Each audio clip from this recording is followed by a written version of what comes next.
Tommy Robinson, truth teller or divider?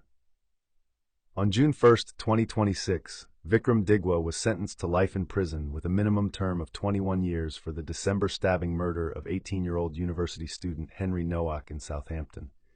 The case has become a lightning rod in Britain's ongoing reckoning with immigration, integration, and the fraying social contract that once held multicultural society together. The Nowak family, notably Henry's father Mark, made an extraordinary public plea: do not let his son's death become ammunition in a culture war. He begged for solutions that make streets safer, not rhetoric that makes communities more hostile. That moral clarity, however, has been steamrolled by opportunists who see political gold in a young man's blood.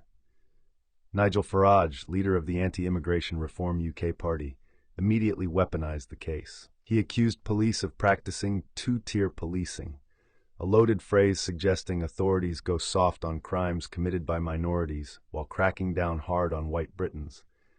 Farage called for pure cold rage from the public and formally petitioned the Attorney General to increase Digwa's sentence under the unduly lenient sentence scheme. Tommy Robinson, the far-right activist whose real name is Stephen Yaxley Lennon, amplified the fury online, framing the case as proof that Britain's establishment has abandoned its native population. Even Elon Musk, the tech billionaire with a growing appetite for European culture wars, piled on, sharing inflammatory posts that suggested white lives are systematically undervalued by British institutions. But step back from the outrage theater and examine what's actually happening in Britain. Immigration has fundamentally reshaped the country over the past 3 decades. In 1991, roughly 94% of England and Wales identified as white British. By the 2021 census, that figure had dropped to 74.4%. In cities like London, Leicester, and Birmingham, white British residents are now a minority. This demographic transformation has been faster and more profound than almost any other developed nation has experienced. For many communities, especially working-class areas already hammered by deindustrialization and austerity, the pace of change has felt disorienting, even threatening.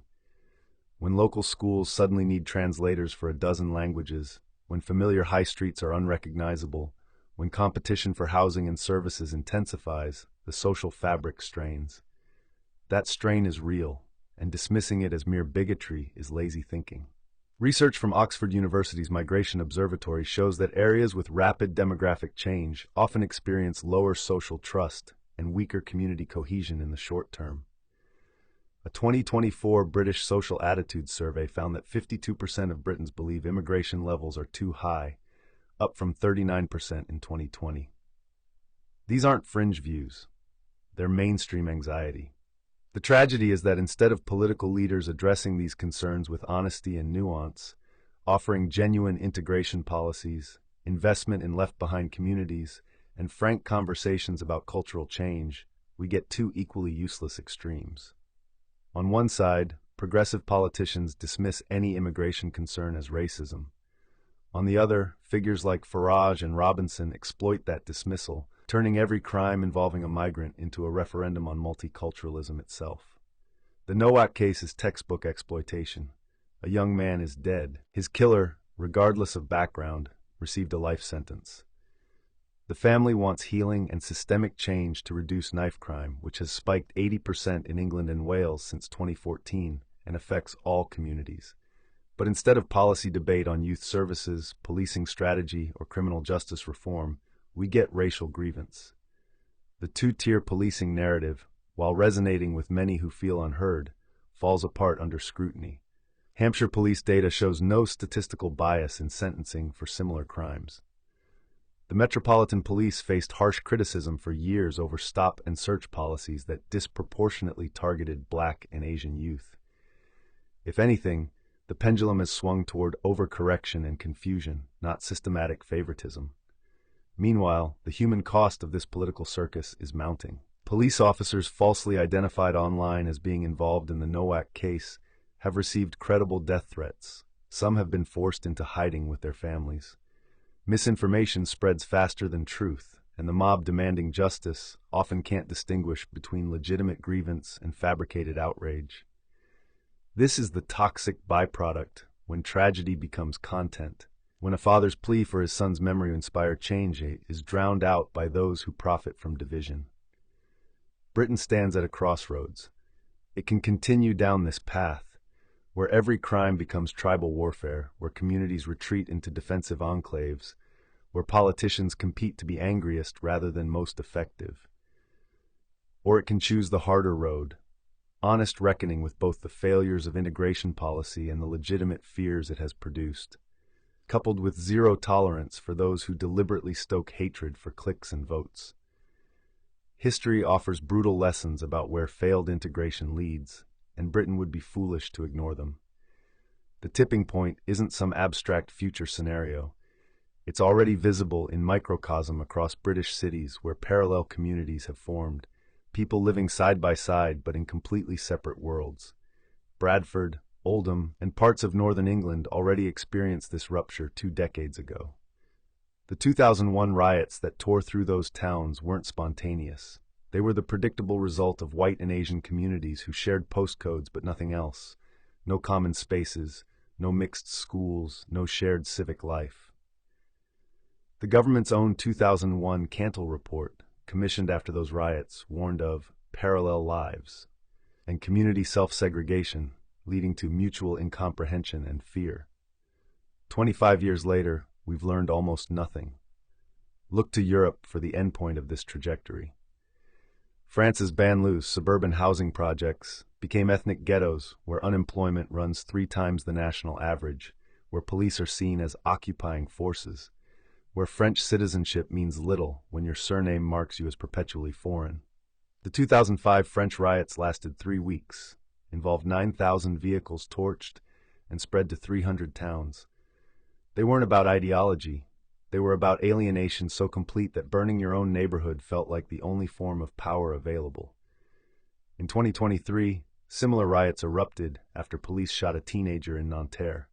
Same pattern: segregated communities, failed integration, youth with no stake in the system, and explosion.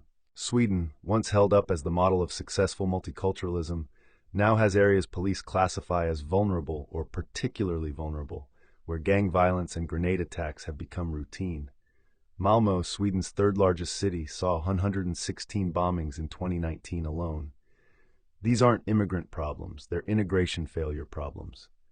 The Balkans show where ethnic balkanization leads when taken to its logical extreme. Yugoslavia was a functioning multi-ethnic state until it wasn't. When economic crisis hit in the 1980s, opportunistic politicians like Slobodan Milosevic exploited ethnic grievances, turning neighbors into enemies. By the 1990s, communities that had intermarried for generations were slaughtering each other in Srebrenica, Sarajevo, and Kosovo. The lesson isn't that Britain faces imminent genocide, but that diverse societies require constant, deliberate maintenance. When that maintenance stops, when people retreat into ethnic or religious identities as their primary loyalty, when political entrepreneurs profit from division, the center cannot hold. Closer to home, Northern Ireland's troubles provide a warning about what happens when communities physically separate. Belfast's peace walls, erected to stop sectarian violence, still stand today, over 25 years after the Good Friday Agreement. They were supposed to be temporary. Instead, they've become permanent, because segregated schools, segregated housing, and segregated social lives mean young people grow up never really knowing the other side. Survey data from the University of Ulster shows that fewer than 7% of Northern Irish pupils attend integrated schools. The result is that sectarian attitudes, while softened, haven't disappeared. They've just gone dormant, waiting for the next crisis to reactivate them. Britain is sleepwalking toward its own version of this fragmentation. The 2021 census revealed that ethnic segregation has actually increased in many areas, not decreased. Research from the Center on Dynamics of Ethnicity at the University of Manchester found that South Asian groups, particularly Pakistani and Bangladeshi communities, remain highly segregated residentially. White British people are also more segregated than any ethnic minority group, increasingly concentrated in areas with little diversity.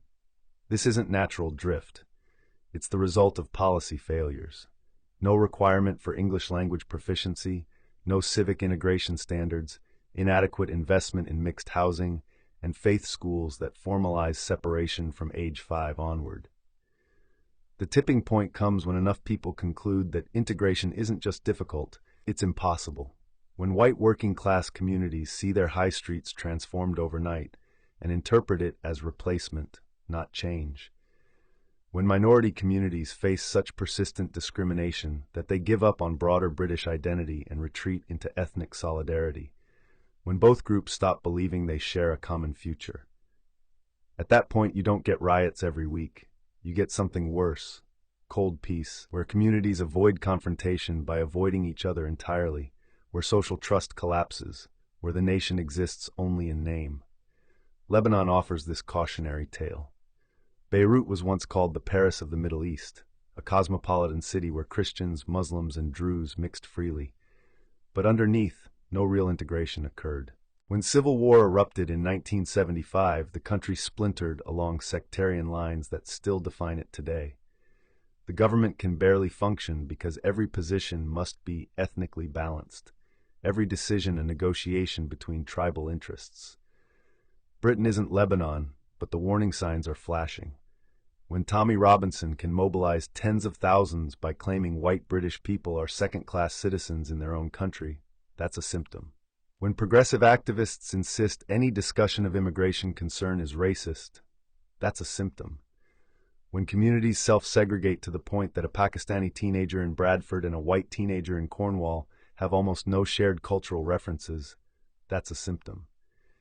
The endpoint isn't civil war, it's national dissolution, where Britain becomes a geographic expression rather than a meaningful identity, where the social contract that makes democracy work, the assumption that we're all in this together, simply evaporates.